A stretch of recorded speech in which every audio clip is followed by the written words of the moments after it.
Topic is really important and crucial, home schooling. तो home schooling के फ़ायदे क्या होते हैं और नुकसान क्या होते हैं, आइए जानते हैं इस वीडियो में।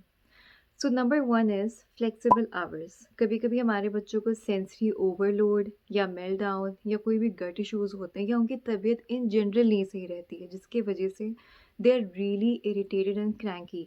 They throw things, they throw tantrums, and they don't want to do any single thing which you tell them to do.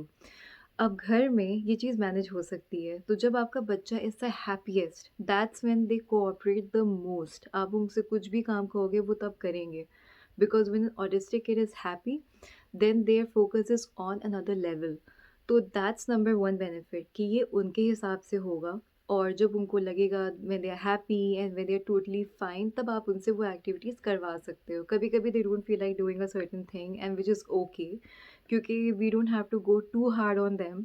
आराम आराम से करवानी है चीज़ ताकि वो डर ना जाए। Number two is customise space. अब क्लास का जो सर्कुलम होता है, स्कूल का जो सर्कुलम होता है, उस हिसाब से हमारे बच्चे नहीं चलते हैं, क्योंकि और बच्चों को जो लर्निंग स्पीड उनकी है दैट्स डिफरेंट, एंड हमारे बच्चों की learning speed is very different. जो दूसरे बच्चों को कुछ हफ्ते लग जाते हैं एक स्किल को मास्टर करने में, वो हमारे बच्चों को एक साल लग सकता है मास्टर करने में। So there is a customise space for them कि वो अपने हिसाब से जा सकते हैं। Number three is one on one attention. अब क्लास में 40 बच्चे हैं या 20 बच्चे हैं या 12 बच्चे भी हैं, तो टीचर एक एक स्टूडेंट पे फोकस नहीं कर सकती है कभी कभी, because it's really tough.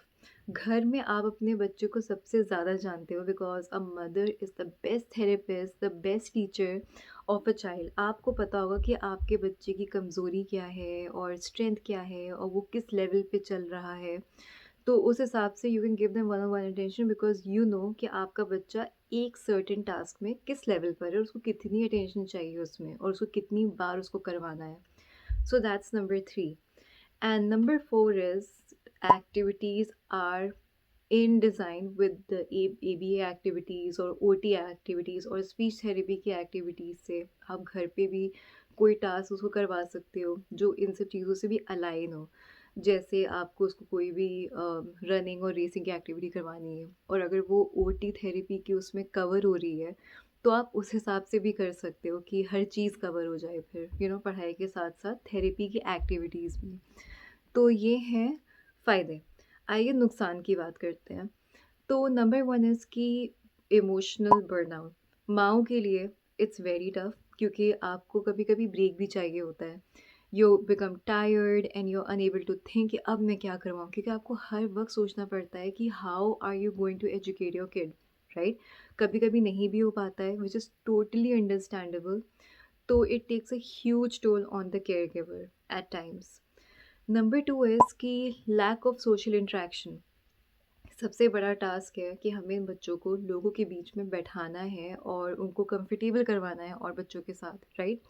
So because they have a very poor social communication skill, because they are unable to convey what they want to say. तो उनको नहीं समझ में आता how to approach the other kid if they want to play.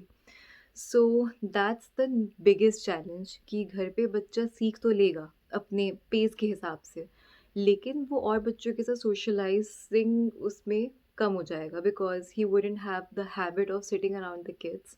तो वो सबसे बड़ा चैलेंज है, although it gets tough. Number three is lack of expert opinion. आपके पास किसी टीचर की ओपिनियन नहीं रहेगी। आप यूट्यूब पे सर्च कर सकते हो, लेकिन you need to have an expert advice at times कि मुझे अपने बच्चे को अगर ट्रेसिंग सिखानी है, तो कभी कभी स्कूल्स में टीचर्स ऐसी होती हैं जो गाइड करती हैं कि आप इन बच्चों को ना पहले ये सिखाओ, फिर वो सिखाओ, फिर ये सिखाओ। ईजी बेबी बेबी स्टेप्स में सिखाया जाता है। तो sometimes you are unable to think how should you go about educating your kid, because we all need help, right? So that's the last disadvantage. And also because उनकी कभी कभी routine जो होती है वो भी हमें सेट करना होता है, because for them routine is an important factor. जो स्कूल्स के साथ होती हैं, they have this set thing कि रात में जल्दी सोना है, सुबह जल्दी उठना है, स्कूल जाना है। और when you are home schooling, उसमें कभी कभी ये नहीं हो पाता है। सो दीज आर द नुकसान। और as a parent of an autistic kid, मेरा ये एक्सपीरियंस रहा है कि मेरा बच्चा घर पे कभी-कभी ज़्यादा बेहतर करता है वर्सेस स्कूल। क्योंकि स्कूल में वन ऑन वन अटेंशन नहीं मिल पाती है और घर पे आई नो कि मेरा बच्चा किस लेवल पर है, तो मैं उस हिसाब से उसको पढ़ाती हूँ। I make plans for him और कभी-कभी मुझसे नहीं हो पाता है because I am like unable to think कि अब मैं उसको क्या एक्टिविटी करवाऊँ। So these are some pros and cons and I hope you like my video और मुझे कमेंट सेक्शन में ज़रूर बताइएगा कि आप अपने बच्चों के साथ क्या करते हो? होम स्कूलिंग या आप स्कूल भेजते हो? और अगर आप होम स्कूलिंग करवाते हो तो आपका क्या अपना रूटीन होता है? वो you take them to parks और what? Thanks for watching my video guys. Bye.